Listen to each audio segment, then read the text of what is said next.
La suite du Prime et l'invité ce soir, c'est le docteur Eddie Cohen. Bonsoir, vous êtes orientaliste, un spécialiste des relations entre Israël et les pays arabes. On vous connaît sur plusieurs sujets sensibles, mais vous êtes là ce soir pour présenter votre dernier ouvrage que je présente à la caméra. Il est pour l'instant publié uniquement en hébreu, mais vous allez trouver un éditeur pour le faire traduire en français. C'est un ouvrage intitulé Le Moufti et les Juifs et qui est consacré au Moufti de Jérusalem, qui est un personnage qui a joué un rôle très important dans la région pendant l'entre-deux-guerres et la Deuxième Guerre mondiale.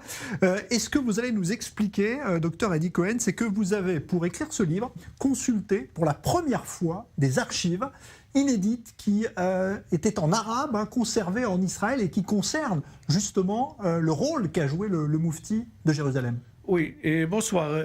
Tout d'abord, ce livre est basé sur l'archive personnelle du Moufti. Le Moufti, qu'on sait tous, qu'il habitait en Allemagne de 41 jusqu'à 45. Tout son archive, il a été pris ou volé et discrètement amené en Israël pour pouvoir le mettre en justice. Comme ça, et c'était le but de cette archive. Maintenant, ici en Israël, on n'a pas pu le mettre en justice parce que c'est une longue histoire. Ouais, il a réussi à s'enfuir, on en parlera un petit peu après. Ouais.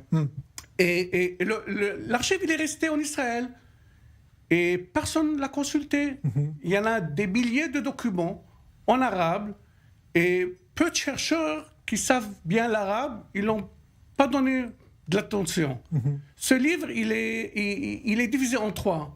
La première partie, le livre révèle ce que le Moufti a fait en Palestine, les discours avec les Arabes, comment il a... Donc ça, c'est avant la guerre, quand les Britanniques... Dans les trentaines. Voilà, quand la Palestine est sous domination britannique. Et là, quel rôle il a joué, justement, pour empêcher, précisément, les Juifs de venir émigrer en Palestine, Voilà, son but était d'empêcher les Juifs de venir ici et aussi de mettre les Juifs dehors. Il menait une guerre contre les Juifs, contre les Anglais. Mais le Moufti tout seul, il ne pourrait pas. C'est pour ça qu'il a commencé à faire contact avec les Allemands.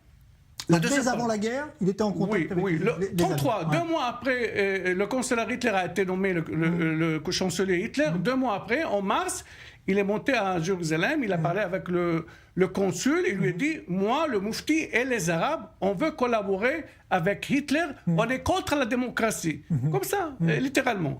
La deuxième partie du livre parle, quand le Moufti il était en Irak, il a évadé parce que les Anglais, ils voulaient l'attraper. Il était recherché par les Britanniques, il est parti en Irak. Exactement. En Irak, il a fait une organisation, il a fondé une organisation, et le troisième article de cette organisation, c'est de mettre les Juifs du monde arabe dehors.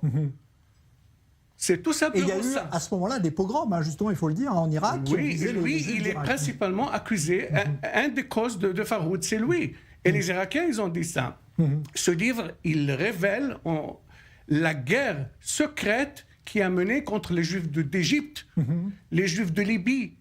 Et évidemment, pendant la Shoah, il habitait en Allemagne depuis 41 jusqu'à 45. Alors, il y a des photos tout à fait étonnantes que vous mettez dans cet ouvrage où on voit le Moufti de Jérusalem aux côtés de SS, d'Hitler évidemment. Ça, c'est des photos qu'on connaît plus, mais il y en a d'autres qu'on a du mal à imaginer. C'est-à-dire qu'il était étroitement associé à la politique antisémite des nazis. Est-ce qu'on peut dire même qu'il a été associé à la Shoah? Est-ce qu'on peut dire ça du Moufti de Jérusalem? Bien sûr que si. Il avait un plan d'exterminer les Juifs de Palestine et les Juifs de pays arabes. La guerre de Al-Amin, en 1942, le Moufti pensait qu'il allait vaincre les Britanniques et entrer à Jérusalem et tuer les Juifs. Et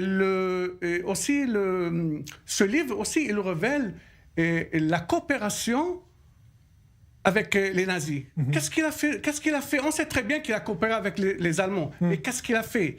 Et Hitler lui a nommé le chef de la propagande aux pays arabes.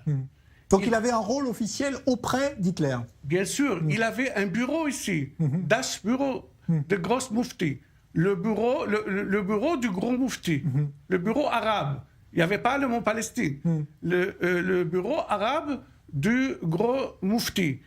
Et il écrivait les propagandes, il allait à la radio Berlin, il parlait, il y avait une radio spécialement au monde arabe, radio nazie, allemande. Mais ça veut dire que les Allemands l'ont utilisé à votre avis, ou est-ce que vraiment ils considéraient que les Arabes avaient une place finalement dans ce qui aurait été le Grand Reich? Ils auraient eu une place à votre avis, ou est-ce qu'ils ont utilisé le Moufti contre les Juifs principalement? Lui, c'est tous les deux. Parce que lui, le Moufti, il était aussi politique et aussi religieuse. Il parlait aux gens. Il était un homme religieux. Et la troisième partie, j'ai consulté les archives en France. Ouais, parce qu'il a été, après la guerre, ça on le sait moins, il s'est réfugié en France. Il a été attrapé par les soldats français en Allemagne et il avait vécu 1 an dans une maison en banlieue parisienne. Et les Français ont eu peur de l'interroger. Ils ont fait des entretiens et ils lui ont donné ses valises. C'est une grande histoire et pas connue. Donc ils l'ont laissé en quelque sorte s'échapper, vous pensez? Bien sûr. Ouais. Ils l'ont fait échapper. Il s'est échappé en Égypte et en 1974, il est mort au Liban sans payer le prix. Ouais, sans jamais avoir été jugé comme d'autres criminels de guerre nazis, parce qu'il aurait pu avoir sa place à Nuremberg avec les autres. C'est votre sentiment en voyant toutes ces archives, hein? Tout à fait. Voilà, bon, ça s'appelle Le Moufti et les Juifs, c'est vraiment des documents tout à fait exceptionnels. Ça sera traduit, hein, c'est sûr, prochainement, on l'espère, en français. Hein. Il y a bien un éditeur français, qui en anglais et peut-être en allemand. Voilà, et en allemand aussi, ça le mériterait en tout cas. Merci beaucoup, docteur Eddie Cohen, bravo pour ce travail d'historien, très important évidemment pour comprendre aussi ce qui s'est passé ici pendant la Deuxième Guerre mondiale. On va parler maintenant